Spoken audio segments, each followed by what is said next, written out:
ನಮಸ್ಕಾರ, ವಿನಯ್ಸ್ ಕುಕು crafts and vlogs ಚಾನಲ್ಗೆ ಸ್ವಾಗತ. ನಾವಿವತ್ತು ನುಗ್ಗೆ ಸೊಪ್ಪಿನಿಂದ ಮಾಡಬಹುದಾದಂತಹ ವಡೆಯ ರೆಸಿಪಿನ ನೋಡೋಣ. ಮೊದಲಿಗೆ ನುಗ್ಗೆ ಸೊಪ್ಪನ್ನು ಚೆನ್ನಾಗಿ ತೊಳೆದು ಸ್ವಚ್ಛ ಮಾಡಿಕೊಳ್ಳಿ. ಇದು ಒಂದು ಸೂಪರ್ ಫುಡ್, ಆರೋಗ್ಯಕ್ಕೆ ತುಂಬ ಹಿತ. ಸೊ ಇಲ್ಲಿ ನಾನು 1 ಕಪ್ ಆಗುವಷ್ಟು ಕಡಲೆಬೇಳೆಯನ್ನು, ಅರ್ಧ ಕಪ್ ಆಗುವಷ್ಟು ಉದ್ದಿನ ಬೇಳೆಯನ್ನು ಒಂದು 3 ಗಂಟೆಗಳ ಕಾಲ ನೆನೆ ಹಾಕಿದ್ದೇನೆ. ಜೊತೆಗೆ ನಾನು ಹೆಸರು ಮೊಳಕೆ ಕಾಳನ್ನು ಉಪಯೋಗಿಸಿದ್ದೇನೆ 1 ಕಪ್ ಆಗುವಷ್ಟು.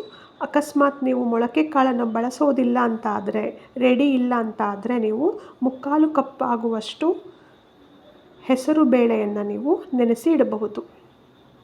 ಮತ್ತು ಇದರೊಟ್ಟಿಗೆ ನಾನು ಸ್ಯಾಗು ಅಥವಾ ಸಾಬೂದಾನ ಅಥವಾ ಸಾಬಕ್ಕಿಯನ್ನು ಅರ್ಧ ಕಪ್ ಆಗುವಷ್ಟು ತೆಗೆದುಕೊಂಡು ಸಪರೇಟಾಗಿ ನೆನೆ ಹಾಕಿ ಇಟ್ಟಿದ್ದೇನೆ. ಒಂದು 3 ಗಂಟೆಗಳ ಕಾಲ ಇದು ನೆನಿಬೇಕು.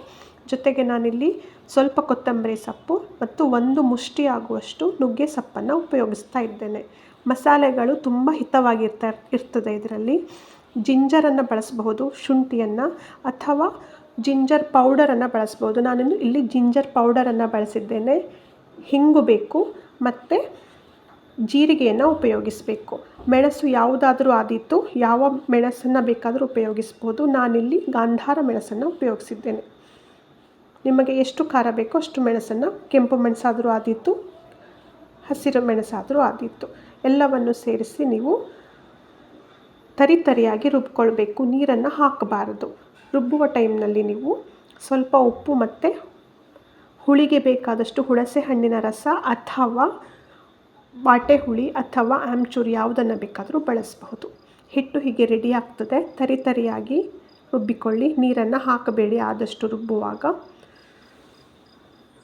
ಚೆನ್ನಾಗಿ ಮಿಕ್ಸ್ ಮಾಡಿಕೊಂಡು ಸೀಮರ್ನಲ್ಲಿ ಎಣ್ಣೆಯನ್ನು ಕಾಯಿಸಿ ಮತ್ತು ಚಿಕ್ಕ ಚಿಕ್ಕ ಪಕೋಡಗಳನ್ನು ಮಾಡಿ. ಇದು ಚಹಾದೊಟ್ಟಿಗೆ ತುಂಬ ಒಳ್ಳೆಯದಾಗಿರ್ತದೆ ತಿನ್ನಲಿಕ್ಕೆ, ಮತ್ತು ಹೆಲ್ತಿಗೆ ಸಹ ತುಂಬ ಒಳ್ಳೆಯದು. ಮಳೆ ಬರುವಾಗ ಇದು ತುಂಬ ಹಿತವಾಗಿರ್ತದೆ ತಿನ್ನಲಿಕ್ಕೆ. ನಮ್ಮ ಚಾನೆಲನ್ನು ವೀಕ್ಷಿಸೋದಕ್ಕೆ ಎಲ್ಲರಿಗೂ ಧನ್ಯವಾದ. ಮತ್ತು ಯಾರೆಲ್ಲ ಸಬ್ಸ್ಕ್ರೈಬ್ ಮಾಡಿಲ್ಲವೋ ದಯವಿಟ್ಟು ಸಬ್ಸ್ಕ್ರೈಬ್ ಮಾಡಿ. ಈಗ ಕ್ರಂಚಿಯಾದ ಕ್ರಿಸ್ಪಿಯಾದ ಪಕೋಡ ಅಥವಾ ಪಕೋಡ ಅಲ್ಲ, ನುಗ್ಗೆ ಸೊಪ್ಪಿನ ವಡ ತಿನ್ನಲು ಸಿದ್ಧ ಆಗ್ತಾ ಇದೆ. ಧನ್ಯವಾದ.